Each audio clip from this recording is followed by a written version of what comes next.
Everyone and welcome to my channel. এখন আমি এই ভিডিওতে তিনটে বিষয় নিয়ে কথা বলবো। একটা হচ্ছে বাংলাদেশের একটা চ্যানেল আলোচিত, সেই চ্যানেলের যিনি বক্তা ওয়াসিম, আমি জানি না উনি আমার থেকে ছোট না বড়, এক্স্যাক্টলি তো আমি জানি না, তাই আমি নাম বলেই সম্বোধন করছি। তাকে আমার কিছু বলার আছে। এছাড়া রঘু ডাকাতের শুটিং শুরু হয়ে গেল, সেটা নিয়ে একটা ছোট্ট মতো একটা কি বলবো টিজার টাইপ এসছে, টিজার বা গ্লিমস যাই বলি না কেন সেটা এসছে, মানে সেটা হচ্ছে যে মানুষকে জানানোর জন্য। এছাড়া যৌথিক গ্রুপকে আমি কিছু আমার মানে আপনারা জানেন যে আমি ওই নাট্য গ্রুপের সঙ্গে যুক্ত, তাদেরকে কিছু কথা বলবো, যদিও এটা বাকি দুটোর সঙ্গে কিন্তু কোনো মতেই অ্যাটাচ নয়। তো আমি না প্রথমে যৌথিক গ্রুপকে যেটা বলার আমি বলে দিই, তাহলে আমার মনে হয় যে আপনাদেরও এটা বুঝতে সুবিধা হবে। তো যৌথিক গ্রুপের যে ব্যাপারটা আমি যেটা বলে দিচ্ছি, যে 10 জনের একটা গ্রুপ আছে। তো সেই গ্রুপের যিনি হেড সঞ্জয় উপাধ্যায়, তিনি এবারের জুন মাসে তিনি আমাদের নাটোৎসবের অর্গানাইজার হবেন। তো তিনি আমাকে তিনি এই চ্যানেলের সঙ্গে তিনি তার সাবস্ক্রিপশন আছে।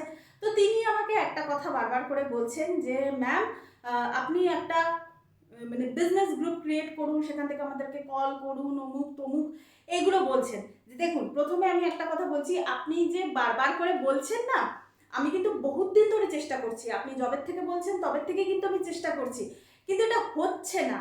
অলরেডি মানে আমি চেষ্টা করেছি কিন্তু এটা হয়নি। তো বেটার আমি এই যে গ্রুপ, আপনাদের যে 10 জনের গ্রুপ যারা অর্গানাইজার হবেন এখানকার, তো 10 জনের গ্রুপ মানে ইদার আপনারা একটা গ্রুপ বানান, নিদার আমি সঞ্জয় উপাধ্যায়কেই আমি বলছি যে আমি কিন্তু আজকে বিকেলের দিকে আই থিঙ্ক আপনার যে ফেসবুক পার্সোনাল যে ফেসবুক যে অ্যাকাউন্টটা আছে সেই অ্যাকাউন্টে কিন্তু আমি ফ্রেন্ড রিকোয়েস্ট পাঠিয়ে দিয়েছি, আর মেসেঞ্জারে আমি কিছু মেসেজ দিয়ে দিয়েছি। আপনি আমাকে আমাকে আমার কাছ থেকে চেয়েছিলেন যে রুলস রুলস বুকের পিডিএফটা চেয়েছিলেন। তো এনিওয়ে আপনি আগে আমার যে ফ্রেন্ড রিকোয়েস্ট যেটা পাঠিয়েছি সেটাকে আপনি অ্যাকসেপ্ট করুন। মানে মেসেঞ্জারে আমি যা যা বলেছি, ইনস্ট্রাকশনস দিয়েছি, সেগুলোকে দেখুন। দেখার পরে আপনি আমাকে মেসেজ করুন। মেসেজ করার পরে কিন্তু আমি পিডিএফ পাঠাবো। দেখুন, আমি ততদিনে দেখছি যে এই গ্রুপটা ক্রিয়েট করা যায় কিনা। আমি নিজেও চাই এই গ্রুপটা ক্রিয়েট করতে। তাতে কি হয় বলুন তো, শুধু শুধু মানে একজনকেই আমি মেসেজ পাঠাচ্ছি, আবার বারবার করে এসে লোকে আমাকে জিজ্ঞাসা করছে, এটা ঠিক মানে আর কি ঠিক ভালো লাগে না, মানে আমার একটু অসুবিধা হয়। তো দ্যাটস ওয়াই আমি যেটা চেষ্টা করছি, আপনার তো হোয়াটসঅ্যাপ নাম্বারও আছে, হোয়াটসঅ্যাপ নাম্বার আপনি আমাকে সেন্ড করে দিন, হোয়াটসঅ্যাপ থেকেও তো কথা বলা যায়, রাইট? কথা বলার তো দরকার, আপনার আপনার তো ইনস্ট্রাকশনস নেওয়ার দরকার। তো তো সেটা তো আমার মানে কোনো গ্রুপে ক্রিয়েট করতে হবে তার কি মানে আছে?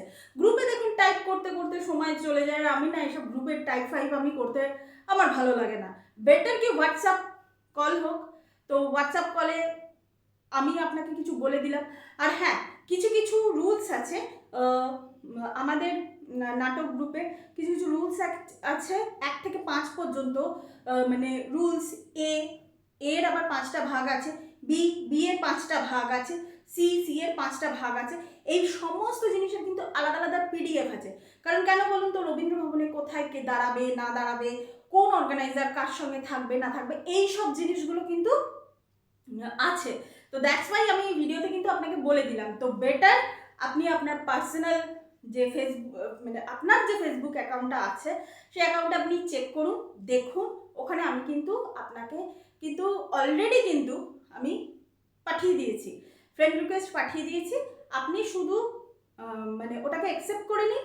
তারপর আমি আপনাকে পিডিএফ, এই যে রুলস যেগুলো আছে না, এই রুলসের পিডিএফগুলো পাঠিয়ে দেবো। দেখুন, আমি একবারই ভিডিওটা বানালাম, বারবার করে বানাবো না, কারণ আমি মে জুন মাসে ওই সময় শেষের দিকে আমি কিন্তু থাকছি না এখানে, আউট অফ স্টেশন থাকছি। তো সঞ্জয় উপাধ্যায়, আপনি যেহেতু ইনস্ট্রাক্টর হবেন, মানে এই মানে জুন মাসে যেহেতু হবেন, তো সেই হিসাবে আপনাকে আমি এই ইনস্ট্রাকশানটা দিয়ে দিলাম। তো আমি ততক্ষণে চেষ্টা করছি এই বিজনেস গ্রুপটাকে যাতে মানে আপনাদের সঙ্গে সবাইকার সঙ্গে যাতে কমিউনিকেট করতে পারি। আই নো, আমি জানি সবাইকে একসঙ্গে পাঠিয়ে দিলে তাহলে কি হয় যে বারবার করে ওরাও আমাকে বিরক্ত করে না, তো সেটাই হচ্ছে ব্যাপার, কিন্তু হচ্ছে না। সত্যি বলছি হচ্ছে না। আমি চেষ্টা করছি কিন্তু হচ্ছে না। তো সেই জন্য কিন্তু আমি এই ভিডিওটা আমি বানালাম। আপনার মনে হতে পারে যে আমি হয়তো ইচ্ছাকৃতভাবে করছি না, না আমি 5-6 দিন ধরে চেষ্টা করছি। তো সেই জন্যই আমি আপনাকে এই কথাটা বললাম। আচ্ছা, এটা তো গেল যৌথিক গ্রুপের কথা, আমার শেষ হয়ে গেছে। এটার সঙ্গে সিনেমার আর কোনো সম্পর্ক নেই। এরপর আমি চলে আসি আলোচিত চ্যানেলে ওয়াসিম ভাইয়ের কাছে। ওয়াসিম ভাই আজকে যিশু সেনগুপ্তকে নিয়ে সকালে এবং বিকেলে যে ধরনের উনি ভিডিও বানিয়েছেন, মানে আমার কিন্তু ভীষণ ভালো লেগেছে আপনার এই ভিডিও। আপনার সাবস্ক্রিপশন আমার থেকে অনেক বেশি। আপনি যিশু সেনগুপ্তকে যেভাবে আপনি প্রেস করেছেন আমার কিন্তু ভীষণ ভালো লেগেছে। তার কারণ কেন বলুন তো? ব্যাপারটা হচ্ছে যে এই যে যিশু সেনগুপ্তর একটা ছবি আপনি দিয়েছেন যে হাত জোর করে আছে, আপনাদের মনে হতে পারে, আমি একটা জিনিস ক্লিয়ার করে দিই, হ্যাঁ, আপনাদের মনে হতে পারে যে হাত জোর করাটা, হাত জোর করে এই যে এরকমভাবে হাত জোর করাটা, এটা আমার মানে আপনারা ভাবতে পারেন যে শাকিব খান যেহেতু আপনাদের দেশের মেগাস্টার, তার অরা, তার পার্সোনালিটি এইগুলো দেখে তার সামনে হাত জোর করছে যিশু সেনগুপ্ত। না, এটা দেখে কিন্তু হাত জোর করছে না। আমাদের সনাতন হিন্দু ধর্মে একটা নিয়ম আছে, এরকমভাবে হাত জোর করা মানে হচ্ছে এটা বুকের কাছে হাতটা থাকে। এই হাত জোর করা মানেটা হচ্ছে আমাদের হৃদয়ের মধ্যে আমাদের আত্মা থাকে, সেই আত্মা মানে আমি ওই আত্মার মানে ওই আত্মা আমি নই, আমার আত্মা আপনার ভেতরে যে আত্মা আছে তাকে নমস্কার করছে। এটাই হচ্ছে ব্যাপার, এটাই তো। সেই জন্য এটা আপনারা ওই মিসকনসেপশনের মধ্যে থাকবেন না যে শাকিব খানের অরা, শাকিব খানের ওনার বক্স অফিস, ওনাকে দেখতে সুন্দর, উনি খুব ভালো অভিনেতা, উনি অমুক, উনি তমুক। এটা দেখে কিন্তু যিশু সেনগুপ্ত তার সামনে হাত জোর করেনি। হাত জোর করা মানে হচ্ছে আমি আমার অন্তরাত্মা থেকে তোমার অন্তরাত্মাকে প্রণাম করছি, এটার মানেটাই হচ্ছে তাই। তো এটা আমি ওয়াসিম ভাইকে বলে দিলাম, কোনোদিন আপনার সঙ্গে দেখা করার ইচ্ছা প্রকাশ করলাম। হতে পারে হয়তো দেখা, আবার নাও হতে পারে, কিন্তু ইচ্ছা প্রকাশ করতে অসুবিধা কী আছে? তো এনিওয়ে, আবার আমি বলছি যে আলোচিত চ্যানেলের ওয়াসিম ভাই খুব সুন্দরভাবে আজকে যিশু সেনগুপ্তর সঙ্গে মানে সম্বন্ধে তিনি যে কথাগুলো বলেছেন সেটাই হচ্ছে ব্যাপার। দেখুন, যিশু সেনগুপ্ত বড় মাপের অভিনেতা কি অভিনেতা নয়, এখানে এই জিনিসটা ম্যাটার করছে না। বা শাকিব খান কত বড় মেগাস্টার, এখানে এই জিনিসগুলো ম্যাটার করে না। এখানে ম্যাটার করে যে এই যে হাত জোর করাটা আমাদের হিন্দু সংস্কৃতির এটা কালচার। বিদেশ থেকে কেউ যখন আমাদের দেশে ট্যুরিস্ট হিসাবে আসে না, প্রত্যেকটা ট্যুরিস্ট গাইড তারা কিন্তু ওই বিদেশিদের সামনে হাত জোড়ই করে। তার মানে হচ্ছে আমরা আমাদের আত্মা থেকে, মানে আমাদের অন্তরাত্মা থেকে, আমাদের ভেতরে যে সোল আছে, যে রুহ আছে, সেই রুহ থেকে আপনাদেরকে স্বাগত জানাচ্ছি। তো এটা আমাদের কালচার। আজকে যিশু সেনগুপ্ত করেছেন বলে না, হ্যাঁ, এবার আপনি আপনার ভিডিওর মধ্যে বলেছেন যে অন্যান্যরা তো কেউ এতটা বেশি সম্মান তো দেয় না, সেটা আলাদা জিনিস, সেটা নিয়ে আমি কোনো তর্কে যাচ্ছি না। তো যিশু সেনগুপ্ত করেছেন, এটা যিশু সেনগুপ্তর বাবা মার শিক্ষা, তার পরিবারের শিক্ষা, তার কালচার, মানে তিনি যে ফ্যামিলি থেকে তিনি বিলং করেন সেই ফ্যামিলির কালচার, সেটাই তিনি প্রকাশ করেছেন। ঠিক আছে? তো এটাই এটাই আপনার কাছে বলার ছিল। সো এরপর আমি চলে আসি রঘু ডাকাত। দেবের রঘু ডাকাত দের শুটিং শুরু হয়ে গেল, একটা সেট তৈরি হচ্ছে, জাহাজের কাজকর্ম চলছে এখানে, এবং মানে দেবের রঘু ডাকাতের এই যে শুটিংটা শুরু হয়ে গেল, তার মানে তো দেব তো প্রমোশনাল কিং, সেটা তো আর বলতে আর বাকি নেই, দেব প্রমোশনাল কিং। তো সেই হিসাবে আমার যদ্দূর যেটা মনে হয় যে এই যে রঘু ডাকাত যে সিনেমাটা যেটা হতে চলেছে, সেটা অবশ্যই সেটা বড় গ্র্যান্ডারে হবে। বড় গ্র্যান্ডারে হবে ইন দ্য সেন্স কি, যে বড় গ্র্যান্ডার ইন দ্য সেন্স এইসব জিনিসগুলো না করতে একটু সময় লাগে। আমি দর্শকদেরকে বলছি, যারা রঘু ডাকাতের কনসেপ্ট যারা বুঝতে পেরেছেন, আমি শুধুমাত্র তাদেরকেই বলছি। অনেকেই আছে, কারণ এটা তো পিরিয়ডিক ড্রামা, সবাই তো এই জিনিসটা বুঝতে পারবে না।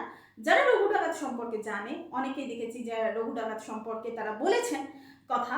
তো সেই হিসাবে এই পিরিয়ডিক ড্রামাটা সামনে, মানে এটা আর কি বলতে চাই, যেটা যারা বুঝতে পারবেন, এটা কিন্তু হতে সময় লাগবে। এগুলো হচ্ছে খুব ক্যালকুলেটিভ, খুব মানে কি বলবো, মানে প্রচণ্ড ক্যালকুলেশন করে এই জিনিসগুলো কিন্তু করা হয়, হবে আর কি, মানে আমার যতদূর মনে হয় এই সিনেমার মানে শুটিং এখানে কি বলুন তো, হ্যাঁ মন থেকে এটা করা হচ্ছে সেটা তো বটেই, কিন্তু এখানে ব্রেনের কাজটা সবসময় বেশি থাকবে। আর দর্শকদেরও কিন্তু একটা বড় ভূমিকা থাকবে, কি বলুন তো। কিছুদিন আগে আমি একটা কথা বলেছিলাম যে দৃষ্টি আকর্ষণ করা মানে আমি ধরুন আপনার দিকে তাকিয়ে আছি, আমার দৃষ্টিটাকে অন্যদিকে ঘুরিয়ে দেওয়া, এই এই যে দৃষ্টিটাকে অন্যদিকে ঘুরিয়ে দেওয়া, এই কাজটা কিন্তু দর্শকদের থাকতে হবে। কারণ কেন বলুন তো, অনেক সময় কি হয় শুটিং, এটা কিন্তু আমরা দেখেছি, শুটিং স্পট থেকে হঠাৎ করে কিছু সিন বেরিয়ে যাচ্ছে, কিছু এটা হচ্ছে ওটা হচ্ছে, যাতে সেটা না হয় সেই জন্য সবসময় ডাইভার্সন টেকনিক অ্যাপ্লাই করতে হবে। কারণ একবার যদি কিছু জিনিস বেরিয়ে যায় না, তাহলে কিন্তু এটা বড় রকমের সমস্যা তৈরি করতে পারে। তো সেই হিসাবে আমি এই কথাটা আপনাদেরকে বললাম। তো কনগ্র্যাচুলেশনস রঘু ডাকাতের টিম। আশা করছি দেব, SBF আবার রঘু ডাকাত নিয়ে আমাদের সামনে আসবে। অবশ্যই দেবের সঙ্গে SBF আছে, এটা তো যত্ন করেই বানাতে হবে। দেব এন্টারটেনমেন্ট ভেঞ্চার্স এবং SBF যত্ন করে তো হবেই। So thank you so much. That's all. Please keep watching and please subscribe my channel. Till then, goodbye.